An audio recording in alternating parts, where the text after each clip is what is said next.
이제 우리 다 함께 이 17절 말씀을 분명하게 읽으며 선포하도록 하겠습니다. 시작. 그러므로 믿음은 들음에서 나며 들음은 그리스도의 말씀으로 말미암았느니라. 아멘. 사랑하는 성도 여러분, 믿음을 갖기 어렵다고 말씀하시는 분이 많이 계십니다. 믿음을 갖기 어려운 분들이 있는 것이 사실입니다. 믿음이 없다고 책망하기 전에 왜 그런지 그것을 먼저 알아보는 시간을 갖도록 하겠습니다. 오늘 이것에 대해서 나누는 것이 우리 하나님께서 우리에게 주시는 약속이시고 복이신 것을 믿고 끝까지 경청해 주시기 바랍니다. 여러분, 저와 여러분은 눈앞에 펼쳐진 어떤 행동 하나하나를 보고 간단하게 어떤 대상을 믿지는 않습니다. 그렇죠.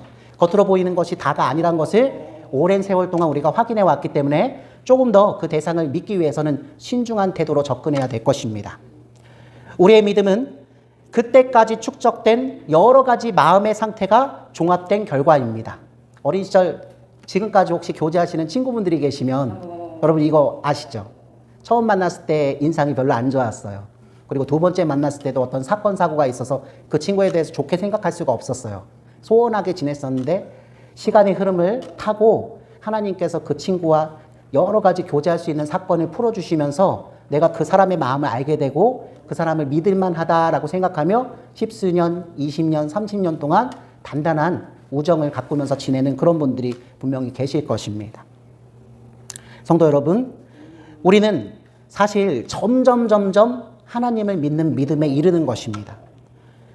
사실 우리 주변에 뜨겁게 기도하시고 뜨겁게 전도하신 분들이 계셔서 그런 분들은 첫눈에 우리 주 예수 그리스도를 믿는 분도 계시겠지만 보통 사람들은 사실 믿음의 단계를 따라서 천천히 아주 조금씩 그리스도를 믿는 믿음에 다다르게 됩니다. 먼저 예수님에 대해서 관심을 갖고 또 여러 가지 것들을 고려하고 또 증거를 듣고 확신을 얻습니다. 사실 그런 후에야 우리가 우리 주 예수 그리스도를 신뢰할 수 있게 되는 것입니다. 사랑하는 성도 여러분, 믿고는 싶은데 어떤 이유로든 믿을 수 없을 것 같을 때는 그러면 어떻게 해야 될까요? 어떻게 해도 믿을 수 없는 상태에 내가 있다고 생각할 때는 그러면 절망하고 포기해야 될까요? 어떻게 우리는 믿을 수 있을까요? 난생 처음 보는 문 앞에 선 젖소처럼 물끄러미 아무 표정도 없이 나는 아무것도 몰라요 하면서 그렇게 바라보아야만 할까요? 아니면 우리가 하나님께서 주시는 지적인 존재로서 그에 합당한 여러 가지 방법들을 적절히 활용해야 할까요? 여기에 답변하기 위해서 보다 상식적으로 접근해 보도록 하겠습니다.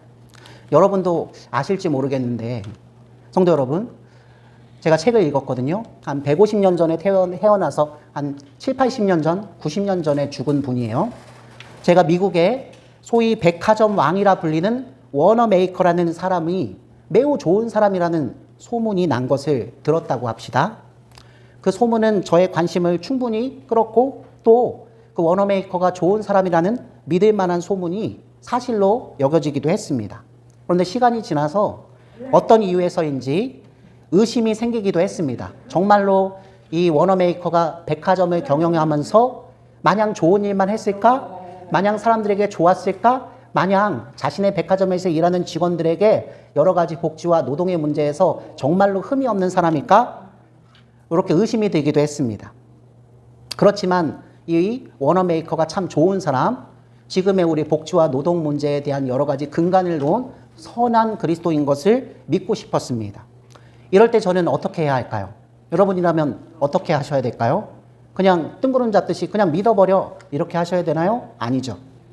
사랑하는 성도 여러분, 이럴 때 어떤 사람이 참 좋은 사람이란 소문이 났지만 또 한편으로는 의심스러울 때는 어떻게 해야 됩니까? 이럴 때 저는 가능한 한 많은 정보들을 찾아보고 또 찾아볼 것입니다. 사실을 확인하기 위해서 신문이나 여러 가지 자료들을 열심히 수집할 것입니다. 또 워너메이커를 만날 수 있다면 그만큼 좋은 기회가 또 없을 것입니다. 그리고 그 워너메이커가 살고 있는 미국이란 나라의 여러 경제인들과 국민들과도 대화할 수 있다면 더더욱 좋을 것입니다. 성도 여러분, 이러한 과정을 통해서 백화점 왕 워너메이커에 대한 정확한 정보를 내가 갖고 있다고 얻는다면 하나의 결론에 이르는데 매우 큰 도움이 될 것입니다. 이처럼 저와 여러분은 증거를 따지고 지식을 쌓아가면서 어떤 대상에 대한 믿음에 이르게 됩니다.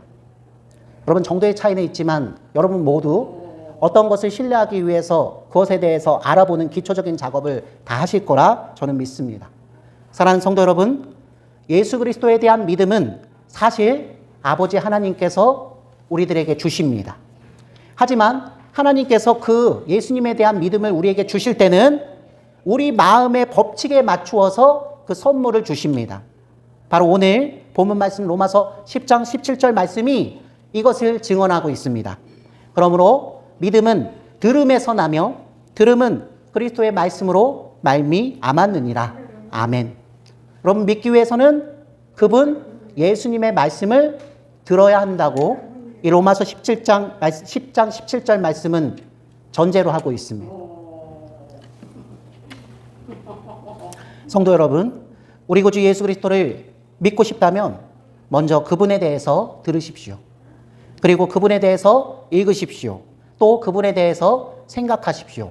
이 생각이라고 하는 것을 특별히 우리는 묵상이라고 합니다.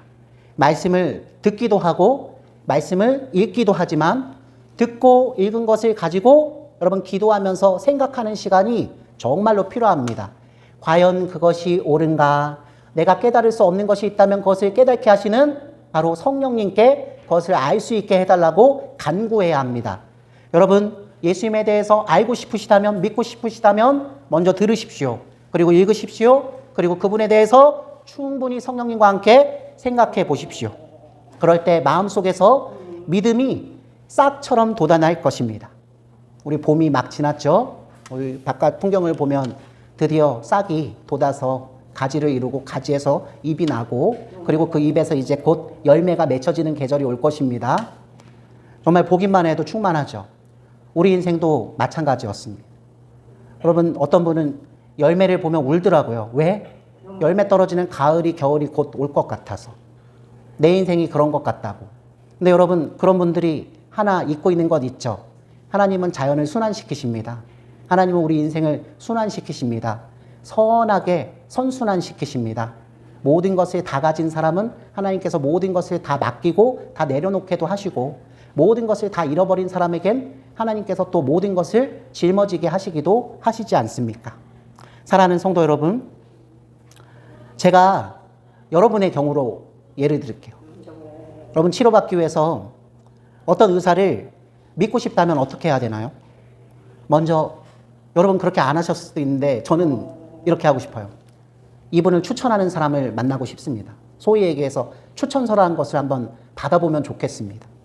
또 그 의사 선생님이 얼마나 내 병에 대해서 고칠 수 있는 전문 지식을 갖고 있는지 여러분 객관적으로 확인된 건 자격증이죠. 자격증도 살펴보고 또 그가 얼마나 복잡한 수술 또는 시술을 잘 하는지 그동안의 성과도 살펴볼 것입니다. 하여튼 그 의사 선생님을 믿기 위해서 할 수 있는 방법들은 가능한 다 동원할 것 같습니다. 성도 여러분, 우리 주 예수 그리스도에 대해서 귀를 기울이시며 집중해서 듣는 자가 되십시오. 우리가 어떤 한 의사 선생님을 믿기 위해서도 여러 가지 접근 방법이 필요한데 예수님을 믿기 위해서 여러분 신비주의적 방법, 박수를 치고 소리를 지르고 뜀질을 하면서 성령님께서 내 몸 안에 영혼 안에 들어온다고 여러분 접신, 여러분 무당들이 접신하죠? 우리 깊이 반성해야 됩니다. 저도 어린 시절, 청년의 시절 수련회라는 곳에 가면 사실 경배와 찬양하면서 일정 부분 접신하는 그런 의식들이 좀 있었던 것 같아요. 음악이라는 것이 사람의 마음을 강렬하게 자극해 오기 때문에 그 무의식 가운데서 사로잡는 것이 황홀경이 너무 커서 그것이 마치 예수님을 깊이 만난 것으로 생각하며 기뻐하면서 자랑하던 때가 있었던 것 같습니다. 여러분, 세상 사람들이 그것을 보면 놀라서 뒤로 자빠져요.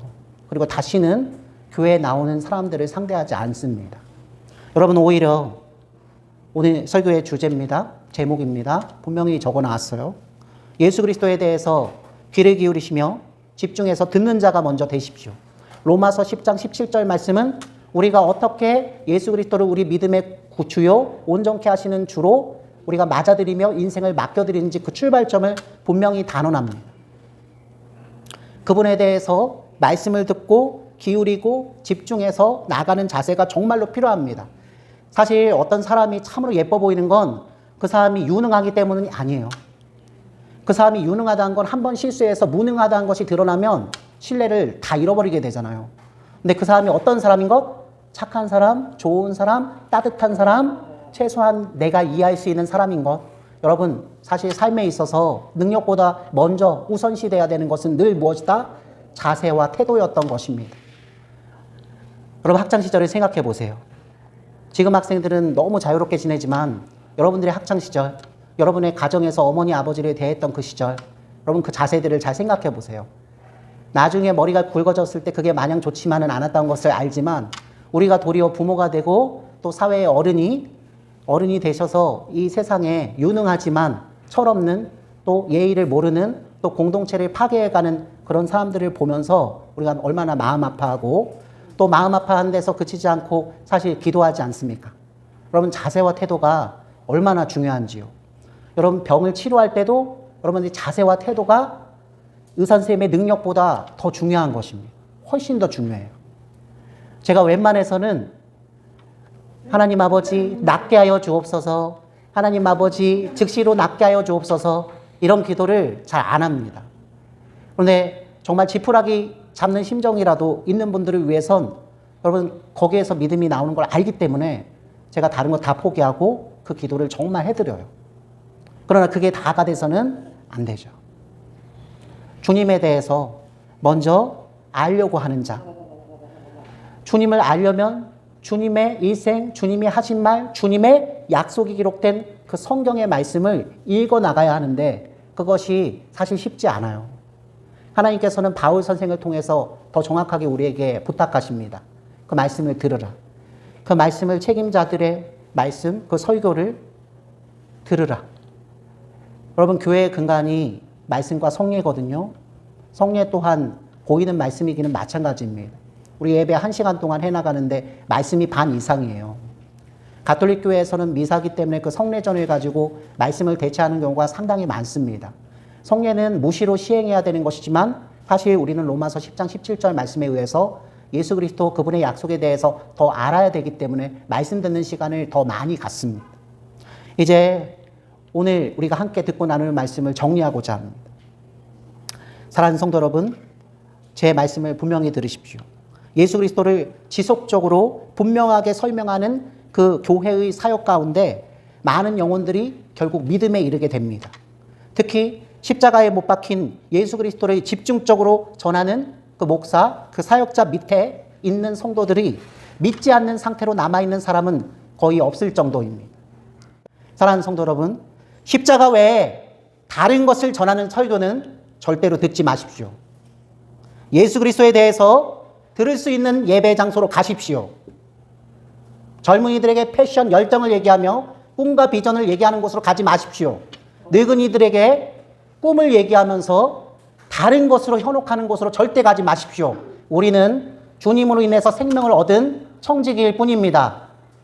그분으로 인해서 십자가 생명이 시작됐다면 그분으로 인해서 그 생명을 어떻게 사용해야 하는지 강단에서 선포하는 곳으로 가셔야 합니다. 그분의 이름조차 들을 수 없는 곳이라면 떠나서 다른 곳으로 반드시 달려가십시오. 예수 그리스도의 이름이 더욱더 소중히 여겨지고 그래서 그분이 더욱 자주 계실 수 있는 분으로 반드시 나가십시오. 여러분, 그리고 여러분에겐 시간으로도 돈으로도 살 수 없는 하나님이 시간을 주셨습니다. 아프지만 시간은 선물이에요. 고통스럽지만 시간은 선물이에요. 할 일이 너무 많아서 실수하지만 하나님은 여전히 사랑하는 자에게 시간을 주세요. 그 시간을 쪼개서 주님에 대해서 많이 읽으십시오. 성경은 우리 주 예수 그리스도께서 거하시는 공간입니다. 성경은 저와 여러분이 주님을 보고 알게 되는 곳입니다. 예수님의 고난당하심과 죽으심을 집중해서 읽고 또 읽으십시오. 그러할 때 우리 주 예수 그리스도께서 우리 한 사람 한 사람 영혼의 믿음을 은밀하게 심어주십니다. 아무도 뿌린 적이 없는데 봄이 됐을 때 저 푸른 언덕에서 보리싹이 돋아오르는 것처럼 말씀을 듣고 말씀을 읽는 자에겐 예수님께서 하늘을 믿는 믿음을 주십니다. 사랑하는 성도 여러분, 예수 그리스도의 십자가는 단지 믿음으로 보상하지 않습니다. 그리스도의 십자가는 오히려 우리 안에서 믿음을 낳고 더욱더 크게 일으키십니다. 그래서 많은 믿음의 조상들은 이렇게 말했습니다. 주님께서 상처 입고 신음하시며 그 저주받은 나무에 달려 죽으심을 볼 때 내 마음이 믿는 것을 느낀다. 주께서 나를 위해서 고통당하신 것을 내가 믿는다. 성도 여러분, 만일 주님에 대해서 듣고 있는 일이 충분하지 않다면, 여러분처럼 병원 한가운데 있어서 주님에 대해서 읽고 있는 일이 사실상 가능하지 않다면 의도적으로라도 마음을 집중해 보십시오. 여러분 자신이 주님을 믿는지 혹은 왜 주님을 믿지 않는지 그 이유를 알아보십시오. 묵상의 시간을 가지셔야 합니다. 능력을 최대한 활용해서 문제의 근원에 도달해 보십시오. 그리고 기도하십시오. 하나님의 도우심으로 철저히 검토하고 어떤 방법으로든 신실하게 결정할 수 있기를 간구하고 또 간구하십시오. 사랑하는 성도 여러분, 우리 구주 예수 그리스도께서 어떤 분이신지, 그분의 신적이면서도 인간적인 그 위격은 또 믿을만한지 묵상해 보십시오. 듣는 것이 있어야, 읽는 것이 있어야 증거가 생기고 그 증거 때문에 신음하며 아버지 제 생각은 여기밖에 이르지 못하는데 이것이 맞습니까? 하고 물으며 나갈 것이 아닙니까? 그것이 그분께서 하신 일을 신뢰하는데 좋은 기초가 되는지 안 되는지 한번 시도해 보십시오. 주님께서 죽으시고 또 죽은 자들 가운데서 부활하셔서 승천하시고 계속해서 죄인들을 위해서 지금도 중보기도를 올리시는 것을 한껏 생각해 보십시오. 여기 지금 앉아있는 우리 한 사람 한 사람의 이름을 아십니다. 우리 한 사람 한 사람의 한스러웠던 그 삶을 아십니다. 우리 마음속에 병든 이유를 아십니다. 그분만이 모든 것을 가지고 계십니다. 그런데 죽는 날은 닥쳐옵니다. 여러분 이제 어떻게 하실 것입니까? 단 한 번도 내 영혼을 위해서 주님 앞에 울며 나간 적이 없으시다면 지금이 기회입니다. 마지막 기회입니다. 주님, 저를 아십니까? 주님 정말 저를 위해서 십자가 위에 못 박히셔서 제가 일평생 지은 자범죄뿐만 아니라 그 죄를 지을 수밖에 없는 원수 마귀의 성정, 저의 그 본성의 문제를 해결해 주시려고 정말 올라가신 것이 사실입니까? 물과 피를 다 쏟으시면서 내가 깨끗하게 되는 하늘의 그 위력이, 하나님의 그 공의가, 그 사랑이 나에게 성령님을 통해서 적용된다는 것이 사실입니까? 여러분, 저는 여러분보다 30살 이상 젊습니다. 저 50입니다. 근데 정말로 제 인생의 반 이상을 이 문제에다 쏟아 부었습니다. 일찍 실패했고, 일찍 넘어졌고, 일찍 가족 하나도 건사하지 못하는 사람인 것을 확인하게 되었습니다. 부모님께도, 장모님, 장인어른께도, 친구들에게도, 그리고 이 세상 모든 사람에게도 다시는 재기하지 못할 사람이라는 말을 들었습니다. 그거 이겨내려고 예수 믿는 줄 알았습니다. 아니었습니다. 그걸 이기는 것이 아니라 그 문제를 통해서 내가 어떤 사람인지를 알게 하시는 것이 예수님이 저를 부르신 목적이었습니다. 여러분, 잊고 싶으시죠? 여러분, 지우고 싶으시죠? 여러분, 병시에서 뛰쳐나가고 싶으시죠? 여러분, 왜 이렇게 내 인생의 말년에 왜 이렇게 고단할까? 하나님이 정녕 살아계시다면 어떻게 나한테 이렇게 할 수 있을까?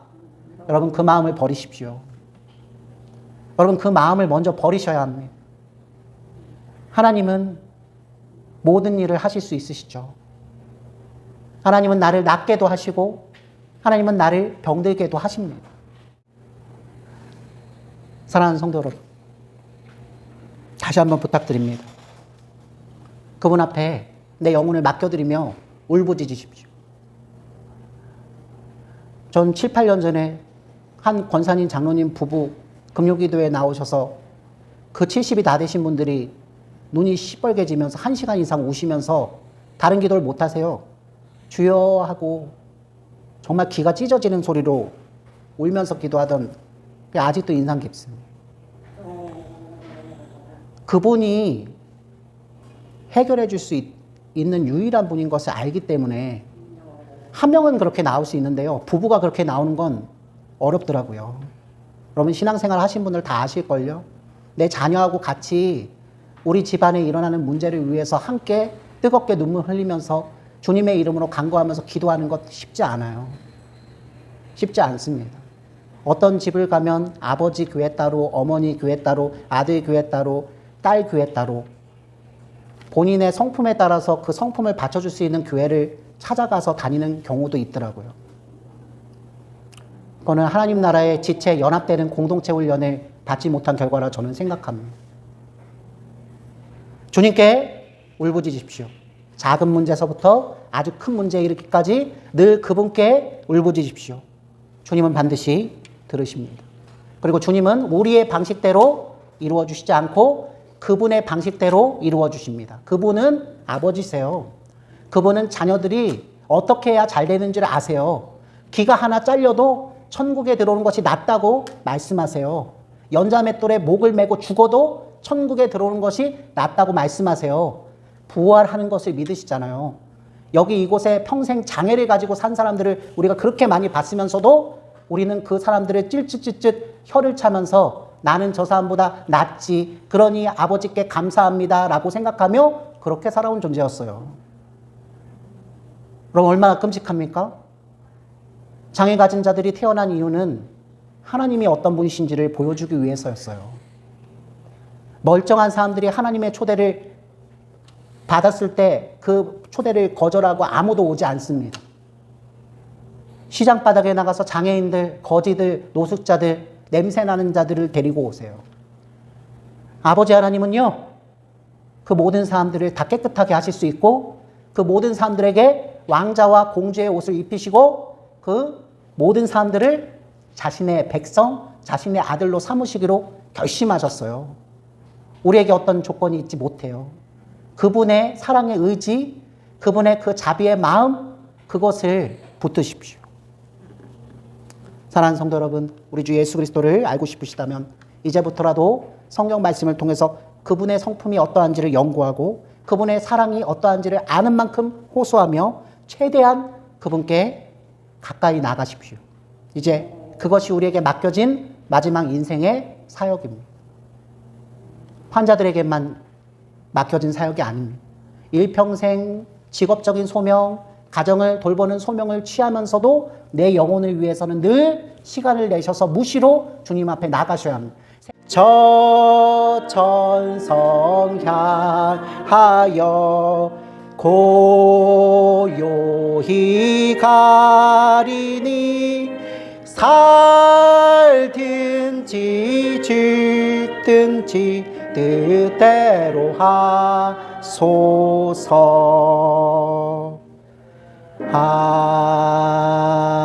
아멘. 축도합니다. 이제는 우리 주 예수 그리스도의 은혜와 하나님의 높고도 진실하신 사랑하심과 성령 하나님의 내주하심과 조명하심과 충만하여 주심이 오늘 말씀을 듣고 오직 믿음은 그리스도의 말씀을 들음에서 낳는 것을 믿고 이제부터라도 주님의 음성을 듣기 위해 성경을 읽고 그 성경 말씀을 강론하는 예배의 자리, 설교의 자리에 나와 주여 믿음을 주옵소서 간구하며 한평생 살기를 소원하는 우리 모든 하나님의 나라 백성들 머리 위에 이제로부터 영원까지 항상 함께 계실지어다.